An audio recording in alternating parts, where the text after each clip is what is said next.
जब ये एक अरे सवाल जो है कानून का काम है। एक सेकंड भाई, वो जब हमारी सेना ने मार मार के भगाया, फिर भी ये चीन का गुणगान कर रहे हैं। यासीन मलिक था, मनमोहन सिंह उसके साथ बैठ कर चाय पिया करते थे, उसको चावसी दिए थे। वही मुख्तार अंसारी था जो पंजाब में जेल में बंद था, उसके ऊपर 55 लाख रुपया खर्चा करके कांग्रेस उसको बचाने का काम किया। मीडिया पैदा हुआ है ना इस भारत में, हमारे देश में, जब से आंकड़े नहीं आ रहे हैं, क्या छिपाना है क्या बताना है, अब जनता को ये नहीं पता। एग्जैक्ट फिगर नहीं, ये सब झूठ है। अब सरकार जो कहेगी वही मान लिया जाएगा।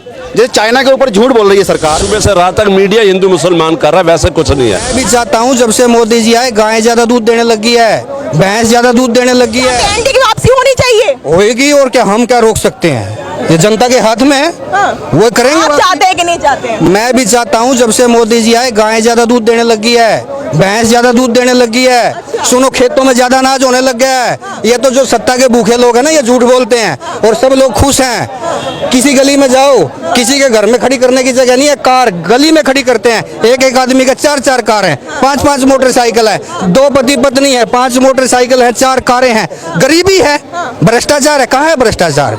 ना तो कोई कोयला घोटाला हुआ, ना कोई आज तक मंत्री पे पैसे पकड़े गए। नहीं तो पहले बेडरूम में। इनकी बात से यहाँ पर कौन सहमत है? इनकी बात पे यहाँ पे कौन सहमत है? सहमत है? सहमत पूरी तरीके से कई बात बोली, तो हर अलग अलग इश्यूज पे अलग अलग सहमत हो सकते हैं ना। आप किसी और पे हो सकते हैं, किसी और पे, लेकिन ये बोल रहे हैं ठीक है, लार्ज लेवल पे करप्शन कम हुआ है, नो डाउट। अब ठीक है, कोलगेट है, कई ऐसे थे स्कैम जो नहीं आ रहे हैं भाजपा गवर्नमेंट में, लेकिन जो छोटे लेवल पे हैं, बिकॉज मैं आपको बताऊँ कोर्ट में मैं काम करता हूँ, जो डिस्ट्रिक्ट कोर्ट है, इवन पुलिस की बात करते हैं, कॉन्स्टेबलरी की बात करते हैं, छोटे लेवल पे करप्शन अभी भी एग्जिस्ट करेगा, कर रहा है और करेगा हमेशा। आप उसको एलिमिनेट कर ही नहीं पाएंगे, मैं ये बोल रहा हूँ। और 2024 की बात कह रही है मैडम, देखिए मैं ये चिल्ला के नहीं बोलना चाह रहा हूँ, क्योंकि क्या है, मैं पॉइंट में बात करना चाहता हूँ, लेकिन मैम 2024 में अगर मेरी ओपिनियन से फिर से भाजपा आ रही है एनी डे, क्योंकि नॉर्दर्न बेल्ट में पूरा भाजपा, मैं यूपी से हूँ, लखनऊ से हूँ, और जो योगी गवर्नमेंट है, मैं इनिशियली जब गवर्नमेंट आई थी 17 में, तो मुझे लगा ये तो भगवा सरकार आ गई है, ऐसा है वैसा है, लेकिन उन्होंने बहुत अच्छा काम किया है। मैं लखनऊ से हूँ, 75 डिस्ट्रिक्ट जो है, मुद्दा उठाना कि हिंदू मुसलमान करना शुरुआत से लेकर 9 सालों के अभी तक हिंदू मुसलमान करना, उसको यूथ किस तरीके से देखता है? मैडम देखिए, नो डाउट, अब मैं कहता रहा हूँ, मैं भाजपा कांग्रेस नहीं जा रहा हूँ, क्योंकि मैं ना विधायक, ना मैं विधायक टिकट लड़ रहा हूँ, ना एमएलसी का टिकट लड़ रहा हूँ, लेकिन हाँ, पिछले कुछ सालों में मुस्लिम हिंदू हुआ है, नो डाउट। जो इंटेंसिटी थी थोड़ी बढ़ गई है, शायद मैं जब सरकार आई होंगी उस टाइम मैं छोटा था, आज मैं बड़ा हो गया हूँ, तो हेट्रेड वो हो ही जाती है। हम सभी छोटे थे उस टाइम, उतना पॉलिटिकल ओपिनियन नहीं थे। आप मानते हैं हिंदू मुसलमान, एक मिनट, हिंदू मुसलमान हुआ है कि नहीं हुआ है? नहीं हुआ है। नहीं हुआ, उन्होंने क्लियर किया है। ऐसा आप सिर्फ मीडिया को मत देखो, मीडिया बहुत कुछ ऐसा बोल जाता है, ये सुबह से रात तक मीडिया हिंदू मुसलमान कर रहा है, वैसे कुछ नहीं है। आप तो मीडिया पर ही गलती लगा दिए। मैंने मीडिया पे, हर मीडिया पे नहीं लगाया, कुछ मीडिया पे, मैं ये नहीं कह रहा। मीडिया का काम है, बाकी अवेयरनेस अपनी अपनी है।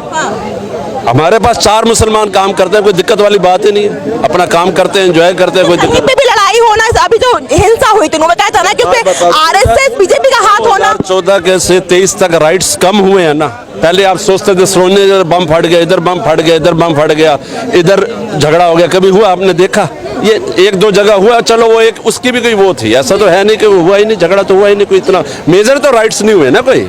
ऐसा तो नहीं है कि मेरठ में हर साल दंगा होता था, पहले मेरठ में हर साल दंगा होता था, मेन मेजर से मुरादाबाद, मेरठ मेन, कभी ऐसे टाइम ही नहीं रहा। अब देखो कोई है ही नहीं, इससे ज्यादा क्या और क्या चाहते हो आप? और कर्फ्यू रहा है, और क्या चाहते हो आप? ये जब कांग्रेस की सत्ता थी ना, मेरठ में एक साल कर्फ्यू रहा, एक साल, तभी की कहीं नहीं रहा, और मुसलमान हिंदू भाई हैं। एनडीए की वापसी हो रही है 2024 में। देखो, जैसे हर किसी का एक पीक टाइम होता है, तब वो टॉप पर होते हैं। अभी क्या है कि हमारे इंडिया में ना अभी ये हुआ है कि एक ही चीज़ के पीछे जाना है हमें, कि इमोशंस के पीछे जाना है। जैसे हेट्रेड बहुत बड़ा है, दंगे हुए हैं, स्टेटों में बहुत सारे स्टेट्स डिग्रेड हुई है। और अगर हम बात करें कि हरियाणा में थी गवर्नमेंट, मणिपुर का किस्सा शायद नज़र नहीं आ रहा है, कश्मीर का किस्सा शायद नज़र नहीं आ रहा है। कश्मीर में 370 आर्टिकल हटा, मानता हूँ, लेकिन सबसे ज़्यादा 2018 से लेकर 2019 से लेकर 23 तक सबसे ज़्यादा दंगे हुए, इवन कि टेररिस्ट अटैक्स हुए। हाँ, टेररिस्ट अटैक्स हुए हैं। मैम बता रहा हूँ, अब अगर इस फैक्ट से बात कर रहे हो तो मैं आपको, let me be very clear to you, कि कश्मीर में एक सीज़ फायर वायलेशन वहाँ पे पहले जब कांग्रेस गवर्नमेंट था, एवरी डे बॉर्डर के उस पार से गोलियां चलती थी, मोटार चलता था, लोग मरते थे मैम। 2021 में नहीं, अरे सोर्स क्या है भाई, मैं आपको बता रहा हूँ कि वायलेशन हो। आप कश्मीर में भी आप मैम, इंडिया लाल चौक आता है, मैं बताऊँ द डॉन जितने पाकिस्तानी, मैं डॉन भी कभी कभी पढ़ता हूँ, डॉन वहाँ की, जैसे अपनी द इंडियन एक्सप्रेस है, टाइम्स नाउ अपना है ना यहाँ पे, वैसे पाकिस्तान की एक मीडिया चैनल है, उसका नाम है डॉन, बहुत ही पॉपुलर है, वो कंट्री की सबसे बेस्ट है। डॉन अभी रिपोर्ट करता है और वहाँ की जो सेक्रेटरीज हैं वो रिपोर्ट करते हैं कि जो सीज फायर वायलेशन होते थे, तो इंडिया और पाकिस्तान ने मिलकर कहा कि भाई अब इसको बंद करते हैं, तो इंडिया अपनी जो आर्मी की जो फोकस होती है अपनी आर्म फोर्सेस की, वो टुवर्ड्स चाइना कर सके, राइट। तो ये एक सक्सेस है गवर्नमेंट की कि आप सीज फायर वायलेशन रोक दिया आपने पूरी तरीके से।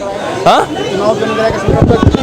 कश्मीर में चुनाव क्यों नहीं कराया सरकार ने, उसका वो यही रीज़न देती है कि वहाँ हालात अभी नॉर्मल नहीं है, कि जब हालात नॉर्मल हो जाएंगे, बैक टू नॉर्मल, उसके बाद चुनाव होंगे।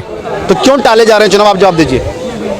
पहले से हालात सुधरे हैं कि नहीं सुधरे वहाँ कर? जो लोग हमेशा रोज डरते थे कि हम यहाँ जा रहे वहाँ जा रहे, कभी भी हमारे ऊपर आतंकी हमला हो सकता है, हमारी जान पर कभी बन कर सकती है, इसको मानते हैं। ये सच्चाई ना आप वहाँ जाके लोगों से पूछिए तो आपको ज़्यादा अच्छे समझ में आएगा। जब से गोदी मीडिया पैदा हुआ है ना इस भारत में, हमारे देश में, जब से आंकड़े नहीं आ रहे हैं, क्या छिपाना है क्या बताना है, अब जनता को ये नहीं पता, एग्जैक्ट फिगर नहीं बताना, ये सब झूठ है। अब सरकार जो कहेगी वही मान लिया जाएगा। जैसे चाइना के ऊपर झूठ बोल रही है सरकार, वास्तविकता कुछ और है। वहाँ पे विपक्ष के लोग भी गए हैं। आजकल क्या है कि विपक्ष को तो सब क्वेश्चन करते हैं, गोदी मीडिया विपक्ष से क्वेश्चन करता है, जबकि पहले क्या होता था, मीडिया का काम था विपक्ष की आवाज़ बनना, उनकी आवाज़ गवर्नमेंट तक पहुँचाना। आप सब जानते हैं, पूरा देश जानता है कि आज हो क्या रहा है खबरों के साथ। तो इसलिए कश्मीर की सोल्यूशन क्या है, मणिपुर में क्या हो रहा है, आपने कश्मीर का लिया उदाहरण, मणिपुर का उदाहरण क्यों नहीं लिया, एग्जाम्पल क्यों नहीं लिया?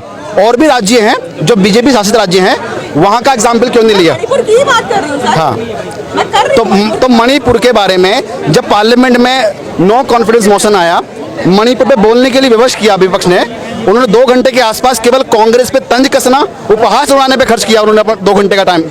मणिपुर के लिए बहुत कम समय दिया और हंस हंस के वो बातें कर रहे थे। इतना सीरियस मैटर है और हंस हंस के पूरा उसको एरिया को पूरा पहले से लेकर अभी तक एक्सप्लेन किया गया था। यही ये लोग है जब कश्मीरियों से 5 लाख कश्मीरियों के पंडित को बेघर किया था, गिरजा टिक्कू के साथ रेप करने के बाद 17 टुकड़े कर देता आराम मसील के अंदर में। एक वही यासीन मलिक था, मनमोहन सिंह उसके साथ बैठ के चाय पिया करते थे, उसको चाबसी दिए थे। वही मुख्तार अंसारी था जो पंजाब में जेल में बंद था, उसके ऊपर 55 लाख रुपया खर्चा करके कांग्रेस उसको बचाने का काम किया था। सुप्रीम कोर्ट का 40 बार वारंट आया, उसको वारंट को खारिज वो करने के बाद जब जाके बाबा ने नकेल कसा, तब उसको यूपी लाकर सलाखों के पीछे भेजने का काम किया। आज जो वहाँ के क्या नाम था, जो अभी नाम लिया था, जो गिरजा टिक्कू के साथ वो किया था, उसको आज सलाखों के पीछे किसने भेजा? मोदी सरकार ने भेजा। यही लोग थे जो पाकिस्तान के पैसे पर पत्थर फेंकते थे हमारे आर्मी वाले पे। जो आर्मी रात को ड्यूटी करते हैं, हम चैन के नींद सोते हैं, वो भी किसी को बेटा, किसी के भाई, किसी को वो आदमी है या नहीं है? आप सहमत हैं इनकी बात से कि नहीं है? बिल्कुल सहमत नहीं है। देखिए जो कह रहे हैं ना, देखिए डेटा से हट के कुछ भी बात कर लीजिए, दर्शक समझ जाएंगे कि कौन क्या बोल रहा है। मैं जो बोल रहा हूँ, मैंने जो पढ़ा है, जब ये एक कानून काम है। एक सेकंड भाई, वो जो फारूक अब्दुल्ला की सरकार में एक फकीर अहमद कुछ नाम है, वो विधानसभा में बोला, संसद में, विधानसभा के अंदर में पाकिस्तान जिंदाबाद नारा लगा रहा था। बोला हमारे जो पाकिस्तान मुर्दाबाद है, हम इसलिए जिंदाबाद का नारा लगाया हूँ। उनसे पूछो सही था गलत था? पूछो कांग्रेस ने उसको हटाया? हमारे देश कांग्रेस हटाया? से पूछो। रणदीप सुरजेवाला बोला जो मोदी का बहुत जगह राक्षस है, ये पूछो गलत था सही था? इनसे पूछो गलत था सही था? ये गलत बोला सही बोला था? इनको यही नहीं पता, चीन को हमारी सेना ने मार मार के भगाया, फिर भी ये चीन का गुणगान कर रहे हैं। बार-बार विपक्ष क्यों बार-बार ये कहती है कि चीन हमारे देश में आधा घुस चुका है? क्यों बार-बार ये कहती है विपक्ष के हम जा करके आए हैं, जांच करके आए हैं हम? और ये मुद्दा कोई ऐसा मुद्दा नहीं है कि इसमें नजरअंदाज किया जा सके। हाँ, देखिए ये कांग्रेस की जो ना, कांग्रेस के टाइम से चीन क्या है, चीन को उन्होंने कब्जा करवाया और आज की डेट में 1 इंच भी जगह हमारी नहीं गई है। पर राहुल गांधी को कभी बोफोर्स ले आएंगे, कभी वो ले आएंगे, तो राफेल ले आएंगे, बस उन्होंने गुणगान करना है। किसी ना किसी उनके पास मुद्दों की कमी मुद्दा ही नहीं है, खाली स्ट्राइक को भी नहीं मानते। बिल्कुल, वो किसी चीज को ही नहीं मानते मैडम। उनका एक ही काम है कि भारत को कैसे कैसे बदनाम करना है, भारत की छवि को कैसे खराब करना है, उनका एक ही सिद्धांत है और यही सिद्धांत की वजह से चल रहे। कहते हैं जी 370 से क्या हुआ? अरे 370 से जो हमारे जवानों पे 500-500 रुपए लेके पत्थर फेंकते थे, खाते हमारा थे और गुणगान किसका करते थे? पाकिस्तान का। झंडा किसका लहराते थे? पाकिस्तान का। यूथ और मैं उनसे जानना चाहूंगी जी, आप कितना समझते हैं इस बात को, कितना जो मानते हैं? 370 की बात करते हैं, जो 370 का रिमूवल था, मैं उसके सपोर्ट में हूँ। इसका भी सुप्रीम कोर्ट ने भी, सुप्रीम कोर्ट छोड़िए, सुप्रीम कोर्ट अपनी ऑब्जर्वेशन देते रहे, बट सुप्रीम कोर्ट की इससे बोल रहा हूँ क्योंकि एक अथॉरिटी है वो। अब सुप्रीम कोर्ट ने अभी ये साइड किया है कि जो 35A था, जो 370 के साथ 35A हम रीड करते हैं, रेड विद होता है, उसमें जो बाहर के लोग होते हैं, कई ऐसी थी हमारे पास राइट्स नहीं थे वहाँ पे। कश्मीर में हमारे पास राइट्स नहीं थे। अभी 370 हटाया मैम, सीजफायर वायलेशंस भी कम हुए हैं, नो डाउट। जो इंटरनल इश्यूज थे वहाँ पे, गोदी मीडिया ठीक है, गोदी मीडिया अपना काम करे चाहे ना करे, इंडिपेंडेंट जो एनालिस्ट होते हैं, जो इंडिपेंडेंट एनालिस्ट होते हैं, वो भी वहाँ पे गए, उन्होंने भी ऑब्जर्वेशन किया, ये भी ऑब्जर्व किया कि सिचुएशन हैज बिकम नॉर्मलाइज्ड। वहाँ पे बोला है, सिर्फ गोदी मीडिया की बात नहीं हो रही, मैं इंटरनेशनल मीडिया की बात कर रहा हूँ कि वो भी तो गए थे, अभी कुछ दिन पहले वो भी तो गए थे। इवन BBC गया था वहाँ पे, आपका DW जर्मनी गया था, जर्मनी के जो न्यूज चैनल है, ये सब भी गए थे, and they have communicated to everyone that situation is normal, सब नॉर्मल है वहाँ पे। क्या बात कर रहे हैं आप? और टेररिज्म कभी भी ऐसे डिस्प्यूटेड जगह पे एकदम आप चाहें कि वो यूपी लखनऊ नहीं बन जाएगा, वो दिल्ली नहीं बन जाएगा। टेररिज्म हमेशा कहीं ना कहीं किसी फॉर्म में रहता है, तो बस यही हो रहा है। आप समझी मेरी बात? एक लड़ाई तो यहाँ पर भी चल रही थी, कुछ सवाल पूछ लूं आपसे? हाँ बोलिए। चाइना घुस गया देश में कि नहीं घुसा है? कोई चाइना वाला काम नहीं करेगा। हमारा हिंदुस्तान, हमारा सेना है ना, गर्व से एकदम बिल्कुल सीना तैयार बैठे एकदम AK-47 लेकर के। कोई चाइना वाला कुछ नहीं चलने वाला यहाँ पे। आप हाँ, लेकिन विपक्ष कहती है, आप देखने के आप देखने के कर देते हैं विपक्ष को। क्या विपक्ष की बात सुनते हैं कि नहीं सुनते आप? विपक्षी क्यों नहीं पूछ रहे? नेहरू के समय में 41,000 वर्ग स्क्वायर फीट जमीन ले गया था नेहरू, 1962 में जब दे दिया था। 1964 में नेहरू का खुद निधन हो गया। जब चीन अंदर घुस गया था, चीनी भाई भाई जितनी बड़ा स्विट्जरलैंड है उतनी जगह उसको चाइना के दे दिया था। ये क्यों नहीं पूछ रहे उनसे? कहाँ पे आ गया चीना? कहाँ पे? आप जाके देख के आए हो क्या? मैंने देख के, विपक्ष कह रही है हम जांच करके आए, हम देख करके आए ना, विपक्ष देख करके आई है। तो विपक्ष पूछो ना, आप जाके नहीं आए ना, वो जो बोला हम कह रहे नहीं आया था, मान लो इस चीज को। मैं इनसे चाहूंगी जी, आप सहमत हैं इस बात से? नहीं, बिल्कुल भी नहीं यार। विपक्ष से क्यों क्वेश्चन करना है? आप उनको इसीलिए हटाया, हमने उनको हटाया तो बीजेपी को लाया। बीजेपी सेम वही करेगा क्या? नहीं करेगा। तो उनको हटाना है कि ना? आपको लग रहा है कि नहीं हुआ? क्या है पता है क्या है? ये कॉन्स्टिट्यूशनल पोजीशन है, जो गवर्नमेंट आती है ना वही लाता है। क्या उसके रिपोर्ट आए अभी 1 महीना भी नहीं हुआ, उसने बताए बहुत सारे स्कैम्स, वो सच्चे स्कैम है कि नहीं है? चंद्रयान में 6,000 करोड़ लग गए उसको टोटल, और यहाँ पर जो कैग में जो रिपोर्ट है ना उसमें 1 किलोमीटर सड़क का जो खर्चा बताया 6,000 करोड़ बताया गया। हाँ, ये कैग मैडम, ये भाई साहब कह रहे हैं 2012 में मीरा कुमारी थे, इनसे सुने भाई साहब 2012 में मीरा कुमारी था, जब संसद भवन के बजट बना था ना 3600 करोड़ का बना था, 3600 करोड़ का बना था। 2023 में वही संसद भवन कितने बना है? 950 करोड़ बना है। इनसे पूछो भाई साहब से, इनको पूरा नॉलेज नहीं होगा। आपको पता है चीन हमारे अंदर में घुस गया, कोई आपके पास कुछ डिफरेंस है क्या? मैं समझ रही हूँ। तो फिलहाल अभी के लिए इतना ही। जिस तरीके से हमने यहाँ बात करी और समझने की कोशिश करी, इंडिया वर्सेस एनडीए ज्यादा का जो स्पोर्ट है वह जाता है एनडीए की तरफ, क्योंकि उनका कहना है कि भाजपा सरकार में काम काफी ज्यादा हुए हैं। अब देखना गया है कि आने वाले इलेक्शन में क्या होता है। तो फिलहाल इतना ही, धन्यवाद।